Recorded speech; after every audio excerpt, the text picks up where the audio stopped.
পরের সাথে জড়িয়ে কর্ম এবং ফল। যেরকম কর্ম আপনি করবেন সেরকম ফল আপনি অবশ্যই পাবেন। তাই এই ফলের আশায় কর্মের সময় কখনোই নষ্ট করবেন না, কারণ যে ব্যক্তি সময় নষ্ট করেন সময় সেই ব্যক্তিকে অবশ্যই নষ্ট করে দেয়। কর্ম করুন নিঃস্বার্থভাবে, ফলের চিন্তা করবেন না, আর আমার সাথে ভালোবেসে বলুন রাধা রাধা।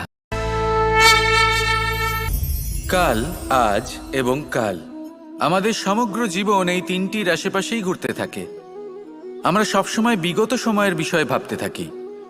অতীতে যদি আমাদের দ্বারা কোনো ভুল হয় সেই বিষয়ে ভেবে ভেবে আমরা সবসময় অনুতাপ করতে থাকি। এটা উচিত নয়। দেখুন, অতীতের থেকে শিক্ষা লাভ করা অত্যন্ত আবশ্যক, কিন্তু সেই ভুল যাতে আবার না হয় সেই কাজটা কিন্তু আপনাকে বর্তমানেই করতে হবে, তাই না?